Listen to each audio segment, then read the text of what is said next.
Welcome back. Former Republican House Speaker Rusty Bowers had always been considered a rock-solid conservative politician. But after refusing to help President Trump challenge the 2020 election results, Republicans voted him out in last year's primaries. His testimony played a key role in indicting the former president for election interference. Political editor Dennis Welch here. Now, you sat down with Bowers. This is all really coming to a head. Yeah, and it's always an interesting conversation because right now Bowers is very limited in what he can say because, let's face it, he's in the center of these election controversies involving Trump. But again, as I was saying, it's an interesting conversation to have with a lawmaker who never sought the kind of attention that he's now receiving. For most of his long career in politics, Rusty Bowers was the kind of lawmaker who did most of his work away from the spotlight. Then, just over a year ago, he was called before Congress. And I said, look, you are asking me to do something that is counter to my oath. For nearly an hour, the former Arizona House Speaker testified how he stood up to then-President Donald Trump's alleged efforts to overturn the 2020 election. Since that day, Bowers has found himself not only in the national spotlight, but in the middle of history.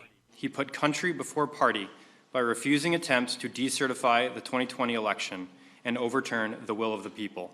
For refusing to bend, our nation's Democratic President, Joe Biden, awarded the lifelong Republican the Presidential Citizens Medal, the second highest civilian award in the country.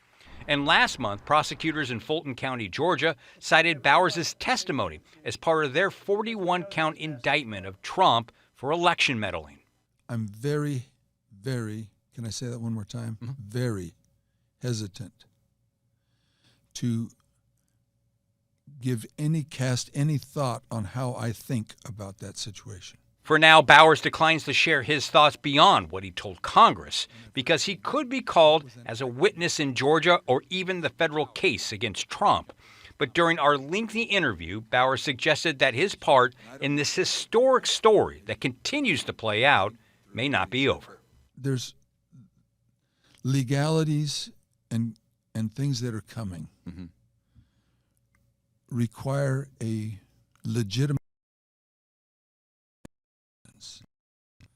that they don't have some agenda, that they're not trying to cause harm, or that there's no vengeance. I want to be as straight as I can be.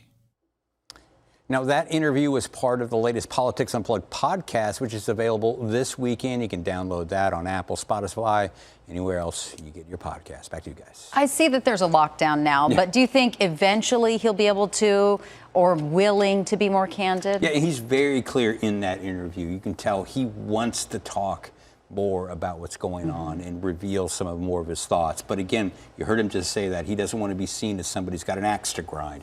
He wants to come at this, straight as an arrow. And he's, from that you can kind of extrapolate that, again, his part in this whole controversy, this whole drama that's playing out, probably not over. Do you think he's 100% done with politics? I don't think he's 100% done with politics. I asked him specifically because there was a column written recently that was calling for Rusty Bowers that maybe he should be the Republican who runs for the U.S. Senate seat this year.